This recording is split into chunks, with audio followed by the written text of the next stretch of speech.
Team India के लिए बड़ा झटका तो दूसरे वनडे मैच से पहले टीम इंडिया के लिए आई है बुरी खबर। आखिरकार वो बुरी खबर क्या है और झटका क्या लगा है, ये दोनों चीजें हम आपको इस वीडियो में बताने वाले हैं। आप सबको मालूम है कि भारतीय टीम इस वक्त जो है एडिलेड ओवल में प्रैक्टिस कर रही है और लगातार कोशिश कर रही है कि टीम इंडिया इस बार ऐसी प्रैक्टिस करके मैदान पर उतरे कि टीम इंडिया को जीत ही मिले और जीतने की वजह से सीरीज बराबर हो जाए, ताकि फिर जब सिडनी पहुंचे तो वहां पर सीरीज का फाइनल मुकाबला खेला जाए। अब इसको पूरा करने के लिए आपका कॉम्बिनेशन काफी बेहतरीन होना चाहिए, लेकिन इसके साथ साथ आपके अपोजिशन पर भी आपको ध्यान देना होता है कि उनकी टीम क्या है, क्या खेलने वाली है और कैसे भारतीय टीम के लिए मुश्किल बढ़ती नजर आ सकती है। वही मैं बताऊंगा आपको।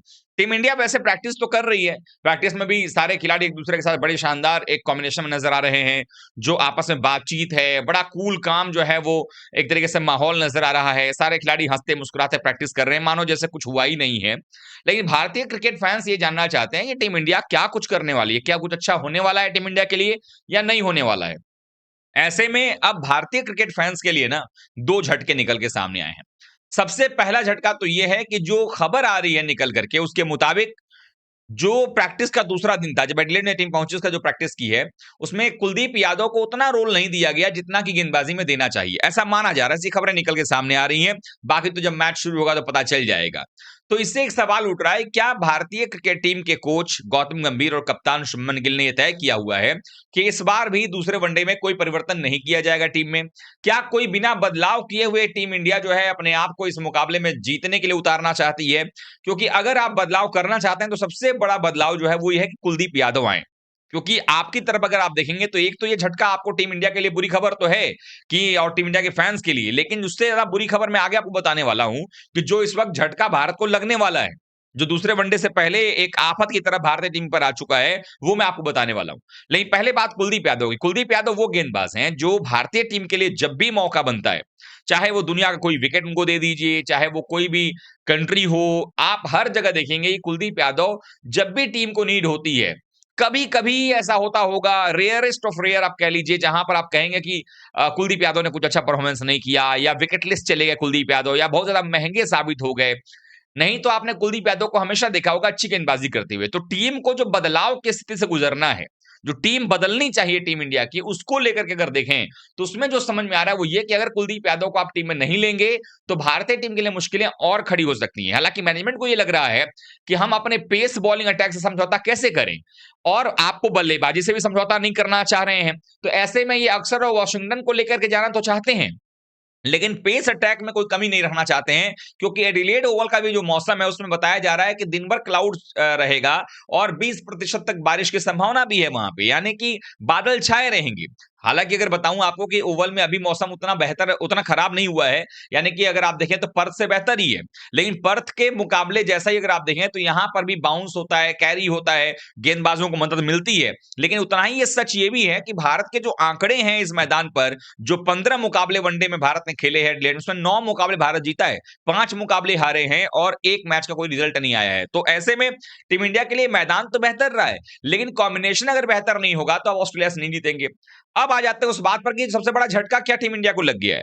झटका ये लगा है कि पिछले मैच में आप लोगों ने देखा होगा कि ऑस्ट्रेलिया के लिए जब ट्रेविस हेड आउट हुए उसके बाद एक प्लेयर ने टिक करके अपनी टीम को जीत की दहलीज तक पहुंचाया और वो प्लेयर कोई और नहीं था, कप्तान मिचेल मार्श थे। ठीक है जी।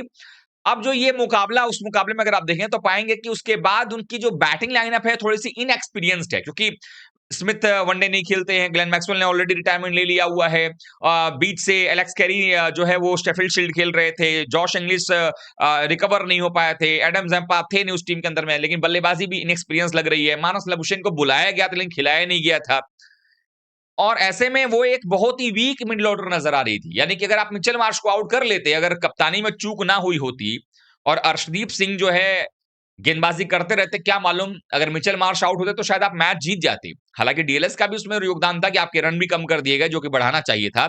लेकिन अब जो दूसरा वनडे है इसमें खबर ये निकल के आ रही है कि इस मुकाबले के अंदर में ऑस्ट्रेलिया अपनी मेन टीम के साथ लगभग खेलता नजर आएगा। यानी जॉश फिलिपे के जगह पे विकेट कीपर आपको जॉश इंग्लिश नजर आ सकते हैं, या अगर जॉश फिलिपे खेलते भी हैं और एलेक्स कैरी अगर रहते हैं तो एलेक्स कैरी खेल जाएंगे। यानी दो आपके जो है जॉश इंग्लिश और एलेक्स कैरी में से कोई ना कोई एक प्लेयर अगर अंदर आता है तो थोड़ा सा मिडिल ऑर्डर और मजबूत होगा, क्योंकि आप सबको मालूम है कि वनडे क्रिकेट में ऑस्ट्रेलिया के लिए हालिया दिनों में अगर आप देखेंगे तो दोनों विकेट कीपर एक साथ खेलते नजर आए, एलेक्स कैरी फील्डिंग करते हैं और जॉश इंग्लिश जो है विकेट कीपिंग करते हैं। ये मैं बात वनडे की कर रहा हूं। अब यहां पर इस तरीके के हालात बनते नजर आ रहे हैं, वो आ जाएंगे। उसके अलावा ये भी माना जा रहा है कि एडम जेम्पा भी जो है वो आ जाएंगे, और एडम जेम्पा जिस प्रकार के स्पिनर हैं, तो लेग स्पिन गेंदबाजी करते हैं, बड़ी शानदार गेंदबाजी है, और हमेशा वो ऑस्ट्रेलिया में गेंदबाजी अक्सर करते हैं, टी20 में भी गेंदबाजी करते हैं, और टी20 की टीम में भी ऑस्ट्रेलिया में है। तो ऐसे में उनको पता है प्रेशर को कैसे हैंडल करना है, और जब बात वनडे की आएगी तो वनडे क्रिकेट में भी उनको पता है कि कैसे कौन सी लाइन रखनी है, लेंथ रखनी है। तो ऑस्ट्रेलिया की जो टीम है इस वक्त अब और मजबूत होती नजर आ रही है, और टीम इंडिया को भी इस पर ध्यान देना पड़ेगा कि भारतीय टीम कैसे अपने आप को और बेहतर बना सकती है। ऐसे में जो कुलदीप यादव को लेकर के जो खबर निकल के आ रही है, वो कहीं ना कहीं टीम इंडिया के लिए कितना बड़ा झटका है ये तो बात की बात है, लेकिन शायद भारतीय क्रिकेट टीम के जो फैंस हैं उनके लिए ज्यादा मुश्किलें खड़ी कर रहा है, क्योंकि भारतीय फैंस ये सोच रहे हैं कि कुलदीप यादव अगर आते हैं तो फायदा होगा उसका, क्योंकि कुलदीप यादव खेलने का मतलब है कि आपको विकेट की गारंटी मिलती है। ये हम ध्यान जरूर दे देते हैं कि हमारी टीम के लिए कोई ऐसा ऑलराउंडर होना चाहिए, चाहे सुंदर हो या अक्सर हो, जो भारत के लिए रन भी बना करके दें। लेकिन हम ये भूल जाते हैं कि अगर सुंदर मान लो अगर 40-50 बना भी देंगे और विकेट नहीं निकालेंगे, और सामने वाली टीम का बल्लेबाज शतक बनाएगा, तो उसका नुकसान किसको होगा? टीम इंडिया को होगा। लेकिन अगर कुलदीप यादव भले ही रन ना बनाए, उनकी बल्लेबाजी पता नहीं आएगी कि नहीं आएगी, लेकिन अगर वो सामने वाले बल्लेबाज जो शतक बना सकता था, अगर उसका विकेट वो जल्दी निकाल देते हैं 5, 10, 15 रन के अंदर में, अगर वो आउट करते हैं, तो क्या वो रन एक तरीके से जो बल्लेबाज बना सकता था, क्या वो कुलदीप यादव का रन नहीं माना जाएगा? क्योंकि कुलदीप यादव जिस तरीके से गेंदबाजी करते हैं, वो सामने वाले बल्लेबाजों के भी रन बचाते हैं ना, एक तरीके से रोकते हैं। हम कहते हैं ना कि फील्डिंग के दौरान भी जो है एक खिलाड़ी अगर 20-25 रन बनाता है, उसको उसके खाते में जोड़ दीजिए, जिस तरीके से वो फील्डिंग करता है। तो वो भी तो मैटर करता है कि अगर बल्लेबाज को अगर गेंदबाज आउट कर रहा है, तो जो बल्लेबाज वो रन बना सकता था, उसको आपने बनाने से रोक दिया। इसलिए कुलदीप यादव का खेलना बेहद ही आवश्यक है। लेकिन मैनेजमेंट में पेंच ये फंसा हुआ है, किसकी जगह खिलाया जाए? क्या यहां पर हम खिलाएं टीम में या नहीं खिलाएं, ये सबसे बड़ा सवाल बनता नजर आ रहा है। क्योंकि अगर आप कुलदीप यादव खिलाते हैं, तो ये बात सच उतना ही है कि आपको या तो अपने बल्लेबाजी से समझौता करना पड़ेगा कि आप वॉशिंगटन सुंदर को ड्रॉप करो और उनकी जगह पर आप कुलदीप को खिला लो। फिर आपकी पेस अटैक जो है वही रह जाएगी, जो 3 बॉलिंग अटैक है। या फिर आप ये कर सकते हो कि भाई आप कुलदीप को भी खिला लो सुंदर की जगह पे, और हर्षित राणा की जगह प्रसिद्ध कृष्णा को ले आओ, तो ही पेस अटैक वैसा ही रह जाएगा। या फिर अगर आपके मन में ये है कि नहीं भाई, हम तो कुलदीप यादव को खिलाएंगे, लेकिन हम अपना पेस जो है वो उसमें समझौता कर लेंगे, तो सबसे पहले पत्ता कटेगा हर्षित राणा का, क्योंकि अर्शदीप सिंह और सिराज तो अच्छे बॉलर हैं वनडे के। दोनों खिलाड़ी प्रूव भी पहले कर चुके हैं और अभी भी प्रूव कर रहे हैं। तो ऐसे में कहीं न कहीं जो है वो परेशानी का सबब बनता नज़र आ रहा है मैनेजमेंट के लिए, कि एक मैच के बाद ही क्या हर्षित राणा को ड्रॉप कर दें या सुंदर को ड्रॉप कर दें, या मैनेजमेंट ये सोच रही है कि नहीं, हम जिस टीम से हारे हैं, कोई बात नहीं, हम उसको बैक करेंगे और इस मैच के अंदर में भी हम जीत कर दिखाएँगे। अब सवाल ये है, आप लोगों के लिए मैं छोड़े जाता हूँ सवाल, कि आप लोगों को क्या लगता है, क्या मैनेजमेंट यहाँ पर फँस चुका है? कि भाई 3 ही मैच का ये सीरीज है, पहला मैच आप हार गए, दूसरे मैच में प्रयोग करोगे, क्या पता जीत मिलेगी कि नहीं मिलेगी?